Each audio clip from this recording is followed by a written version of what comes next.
What up, guys? It's your boy Just King ZA. Welcome back to the Just King ZA podcast. And yeah, man, today we're talking about Dali Mpofu. Dali Mpofu exits the EFF, and yeah, man, crazy stuff. The EFF exodus, as they call it. So yeah, man, that's what we're gonna be talking about today. And I never really commented about because I was offline. I wasn't on my phone. I wasn't posting for the past 2 months, so I couldn't even comment about the exodus of the EFF. Abu Mkhwebana, Abu Fana Mkwena, all those people who left. I couldn't comment. Maybe I can put it all in this video. But this will be mostly about Advocate Dali Mpofu and Julius Malema, the EFF. Yeah, man. So before we get into it, please don't forget to subscribe to the channel so that you may get updates. You may get my videos as I post them so that you don't miss anything. Subscribe. We need to grow. We need to have an audience. We need to have, let's get to 1K, let's get to 2K, let's get to 3K, 4K, 5K subscribers. And we can have a good base for when we do interviews with people. Yeah, man. And also have a podcast, a usual podcast of like host and guest. Maybe I can pull through some crazy people there, some dope people there. So yeah, man, let's get straight into it. So Advocate Dali Mpofu has exited the EFF. For me, I wasn't that tapped in, but I could tell you that I could see that I thought the guy had already left. Crazy, I don't know why, but I thought the guy already, because he's so involved with Jacob Zuma and the MK, so for me it was like, oh, then it just hit me that, yeah, I mean, this guy's on the EFF and all that. I wasn't really that tapped into it, but I am aware of that he's very, very involved in like the parties that have exited the ANC. You know what I'm saying? But here we go now. He's officially left. And in him officially leaving the EFF, he's able now to join the MK. Dali Mpofu is a great lawyer, advocate who has done well in his career. Yeah, man, who's been an integral part and just been part of the politics of this country. So he's a very, very well-known figure, well-respected figure that who's very, very competent as well in his job, and he's an activist of sort. He's more than just a lawyer, he's more than just an advocate. He's very much involved in handling big cases for everyone, high profile people, and very loud and proud guy in terms of like, you can tell he's well read. When he makes his arguments, it's very, very hard to not say that, oh, this person knows what they're talking about. You know what I'm saying? So you really need to be eloquent to go against him, and because he's gonna be coming back, battling, talking about this and that. We've seen him with Abu Pravin Gordhan and Abu Anbani in Parliament. Is it Parliament or what? Or was it in court? I don't remember. But every time you see him in those establishments asking questions and whatever, I remember him saying, I'm not one of those blacks that you can just toss around or whatever. That's what he was saying. You have met a different one or something like that. You know what I'm saying? So definitely one of those people that even if you can leave law and whatever in Parliament, or not just in Parliament, but anything, he is a good talker or good with words. You know what I'm saying? So of course he's had his own scandals in the past, you know what I'm saying, but he's just that figure, polarizing. He's a star, stars are whatever they are. We can say whatever. So this is just this is an exodus from the EFF, and as I said, I did a very good video here on this. If you got time, please go and check it out. the EFF. I even changed titles of that video. Floyd Shivambu leaving the EFF. I did that video. I did not get views. I don't know why. Maybe you guys are busy with the big channels. You are busy with the news channel. You are everywhere. My video got buried under the hype. But I did a very good analysis on Floyd Shivambu leaving. If you can just go scroll down, you'll find it. I think it's about 30 minutes long. Very detailed analysis.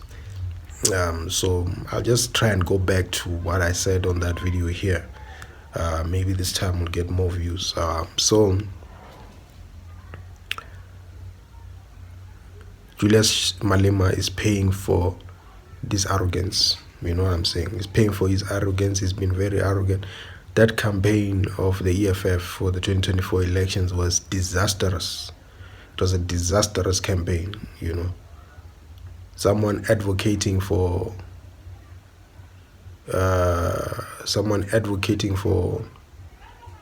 what they call it, for open borders, for unrealistic things, and putting their foot down on those unrealistic things.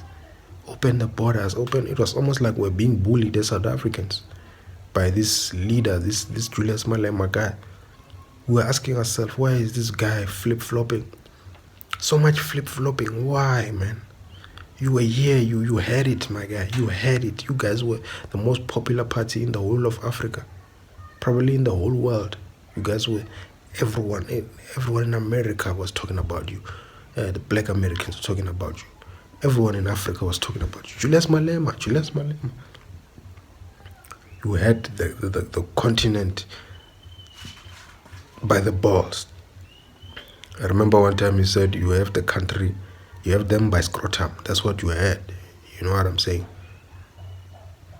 In terms of popularity, you could not beat the EFF. Like, they were filling stadiums left, right, and center. Even the ANC was filling up stadiums, but you would see that sometimes the numbers were not numbering as much. EFF was full capacity full from the get-go.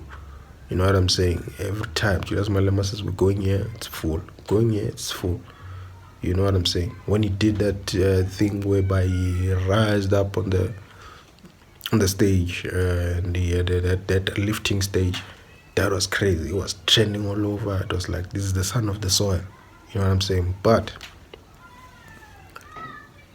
the man just went on crazy rants, and even if we don't win elections, when you are campaigning for the election, we will stand for the African child. You must not have borders. There must be free movement. There must be what? Like, I can tell you that idea, maybe the other people in the EFF supported that idea, but I'm pretty sure there's a lot who didn't. And if they did, they didn't support the execution of when the man was questioned. Because when he was questioned, he started going off the rails. He started criticizing South Africans. He started going to Kenya, criticizing South Africans, saying, hey, those bedwetters, you guys will employ them. Do you understand? And that is what set the whole thing on fire. And honestly, for me, I believe Julius Malema deserves this exodus, because what kind of maniac does that? What kind of maniac makes this type of rhetorics? Who are you trying to impress? What did they promise you, the Africans? Love to Africa, but let me just question this guy. You know what I'm saying? So, what is it? Why would you speak so ill of your people? But anyways, he reminds me of a lot of people who make it in life, black people who make it in life, The moment they see success, the moment they feel that they've got their hand, on the pendulum, they got their hand on the sword, on the hammer of Thor. The moment they think they got it, they are cruising nicely, as he says himself. We are cruising nicely. They just feel like everyone else doesn't matter. Like, you can say anything about anyone. You can just use someone in order to shine to another. Yeah, he doesn't care. He doesn't care. This one, I don't worry about him. He's a lousy bedwetter. I don't worry about him. What. That's the kind of attitude that some black people they have when they succeed. I don't know what it, and it always leads to their destruction. It always leads to them falling. Every time, it never fails. Once I see a black person having money and then they don't want to talk to people, they just arrogant, and they don't want to be told. They only want to speak to certain people who have money or certain people who they think can benefit them, because you can tell that Julius Malema was going to benefit somehow from, maybe they promised him things there in those other countries that we're going to make this such and such a deal, so he's speaking with powerful people in Africa. So he thought that we are nobodies and we are lazy and whatever, and that he doesn't need us. So as long as Julius Malema strikes me as those people who is fighting to be in the cool squad. He's fighting to be cool, trying to be accepted by the cool people, the people who have money, the people he's trying to shine. He's just trying to make better life for himself. You know what I'm saying? And those people, when they think like, there's this thing of people saying, hey, if you chill with losers, you'll be a loser. I feel like Julius Malema believes in those things. You know what I'm saying? That, hey, now they are losers and then they are winners. Do you understand? And in doing that, he forgot who put him at the top. That's the thing about this type of people. They forget who puts them at the top. They forget who is the reason why they're at the top. And they forget that those people who put them there can bring them down. Law number 1, 48 laws of power. Never outshine the master. Never outshine the master. That is law number 1. And these guys, they keep forgetting that law. The biggest mistake in life you can make is to forget that law. Never outshine the master. We are the ones who saw it fit for you to be where you are. And we are the ones to go and vote for you, to give you any power, to give you any relevance, to give you any virality on social media. It's us. We give anyone, even music artists or whatever, we are the ones who give them so much buzz on the streets that the traditional media is forced now to make friends with them and put them on the TV and make them the official thing. Let me tell you something. Traditional media doesn't run anything. The streets run everything, And Julius Malema, the streets made Julius Malema popular. The streets raised Julius Malema straight to the top, and when he's at the top, he shits on the streets. He shits on the streets. He diarrheas on the streets, and the streets is like, what? Son of the soil? More like son of diarrhea. Gonna fucking put you back and throw you in the sewage. Yeah, and I'm not dissing his mom or his late mom, no. I'm just saying that son of, in terms of like not who birthed him, but the ideas that he's now embracing. The ideas, the fabrics that he's now allowing to become his fabric, his diarrhea. The ideas that are making him now, or he's following into, is diarrhea. You know what I'm saying? So in that case, we are not the only ones who felt this way about Julius Malema. Inside the party, they felt exactly the same way. Or yes, even if they supported the open border, whatever, but the way the man handled that thing, he could have just kept on being open borders, and kept quiet. He shouldn't have rebutted and insulted people. He shouldn't have insulted people. He should have just kept it going, kept it moving, kept it G. If he loses, he loses. I feel like the members of the EFF would have still been fine with it. They would have still been fine with it. But I feel like he sabotaged that thing. And I believe that if he didn't do those things, he would have had like at least 14%. At least as much as the EFF, as the MK. As much as the MK. he would have been there. He would have, or even more than the MK, he would have had 15, 16%. He wouldn't have had 9%. He would have grown. The party would have grown. The party would have done what it's supposed to do. But because the Broer went on, it's almost like he was sabotaging the EFF, sabotaging all the hard work that they've done all these years. The man was sabotaging that work. You know what I'm saying? He was self-sabotaging. And he's not only self-sabotaging, he's sabotaging everything and everyone. All that 10 years of hard work thrown down into the trash in like 1, 2 months, 3 months, 4 months. The man just kept on doing these press conferences. The press conferences like a madman, like a man who's literally going mad. Like, man, you worked hard, so you created such a beautiful campaign, and now you throw it. This is why we say that Julius Malema is Mugabe. He is Mugabe. Mugabe is. Sometimes I believe in this life that people are in. You have the same person in different bodies. Literally, there are certain people who are the same thing, the same person. Literally, I don't know. I feel like some people are recycled. That's why some people, they believe in reincarnation, whatever. But even though it's not reincarnation, because when Julius Malema was born, Mugabe was alive. Even when Julius Malema was growing up, Mugabe was alive. But I do believe that some things, man, some people are just the same individual in a different bodies. Man, they say the same things. They move the same way, they make the same decisions, they have the same potential in the beginning, and then they crash the exact same way. Do you understand? That's something I've noticed, that human beings are recycled. Human beings are, literally, man, you should look at it. I've seen it. Sometimes you meet a person, they remind you of someone. No, they are that person. You know what I'm saying? You meet someone that reminds you of your mother, they are your mother. You meet someone that reminds you of your father, they are your father in a different body.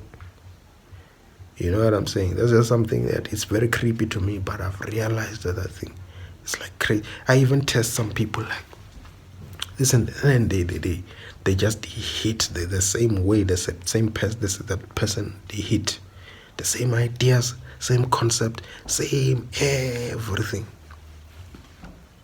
Do you understand? And for me, Julius is Mugabe. The same mistakes that Mugabe made, Julius is making it now, before he's even president. But we've seen this movie before, and that's why we'll not vote for Julius. And I have one thing for minions of the EFF, please. You guys must humble yourself. Fuck you. Humble yourself. Don't come in the comments here saying, hey, but when I what? Don't. Why are you not mentally sane? Be mentally sane. Don't come in the comments. I'm not making this video for the minions of the EFF. I'm making this video for sane people who want to talk and have a conversation. Not trolls, internet trolls, hypnotized mongrels, hypnotized beings that are just pushing propaganda, pushing message. No, just accept that this is what's happening with the EFF. You guys, everything. So when someone says something small about the EFF, hey, you are deep campaigning the EFF. No one. Don't. You see, this is what I'm talking about. Even his minions are mini Mugabes. They must be dictators. They must not be criticized. Do you understand? And that's not the world we live in. This is an evolved world. This is South Africa, the free world. Here, we talk, we analyze. During the campaigns of the EFF, people were just busy. Hey, these people are so disrespectful on TikTok. They were so young men. Disrespectful. They come and they tell you some very bad things. Here we're building. Here we're talking about proper things. We're analyzing the situation. And yeah, man, it shows that pride really gets to people's head. Literally. Pride gets to people's head, and they literally lose sight of reality. Like, it's crazy, man. What makes you think that you can insult South Africans in such a way that you think they're gonna vote for you? You think you're gonna surpass the ANC? No, we are you, the voters. You have to speak to us properly, and you know, what kind of a salesman are you? You have to, like, it just shows that this person loses reality. This person loses sense of reality, and that is not a good attribute for leaders.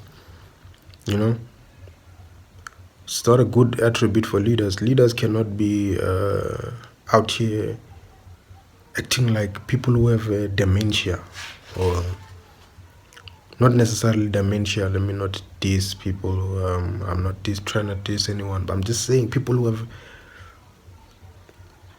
don't have emotional intelligence, people who forget and just spew and just speak without speaking or without thinking. A leader has to be stoic. You must be stoic. You cannot not be stoic. You can't be emotional like you're just shooting everywhere. You're just shooting. You know, you can't take responsibility. You can't take criticism. You can't be strategic in your moves. You are strategic only to a point. But when a certain point arrives, when the pressure gets hard, you start thinking you have enemies everywhere. And now you're delusional. You forget your main mission. You betray the people. You are confused. And then you wake up late when everything is destroyed. That is the reason why people must exodus. There must be an exodus, because you have a self-destructive leader who's being destructive. He's lost. He's a deer that is in the headlights. He's a deer in the headlights.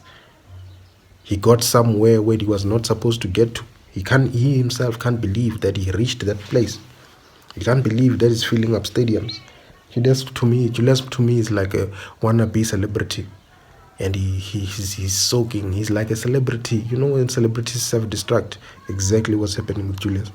You see him DJing because he wanted to be a celebrity. This thing to him is about celebrityness. Do you understand? And you know, when celebrities, they get where it gets to their head. Fame is a drug, and I feel like it's a drug to Julius. Fame has become a drug to Julius. He must always create noise and stir up the pots in order to catch fish and whatever. But now, such people who have to stir up the pots to catch fish, there's a point where you have to stop that. You need to concentrate your forces. One of the 48 laws of power. You can't just be shooting everywhere, everything everywhere all at once. No, you have to find a way to hit one thing, hit another thing, hit another thing, hit another thing, hit another thing. Focus, move. Focus energy. Julius to me is just a self-destructing dude. Not fit for leadership at all. Not fit for leadership. You know. We keep saying these things. Just imagine Julius Malema was our president right now. South Africa would become a failed state in a year, in 6 months. South Africa would be in war in 6 months. Do you understand? For real. So it is what it is, and I believe these are the reasons that everyone is living. I didn't make the video just about Dali Mpofu. This video is about everyone who's living. And even us who used to support the EFF, where we don't support it anymore. The man needs to come down. The man needs to take a year break. If not, at least he must just exit the presidency of the EFF. He must give it to Ndlozi, literally. Let someone else take over, and he can be the chairman. He can be whatever, you know. Still, his party is fine, but it must exist beyond him. This is the time. You've worked hard. You've reached this certain point. Now you must get someone else to be the leader, to push it to the next level. You know what I'm saying? So, because you're clearly self-destructing. You know what I'm saying? So anyways, your boy Just King ZA signing out.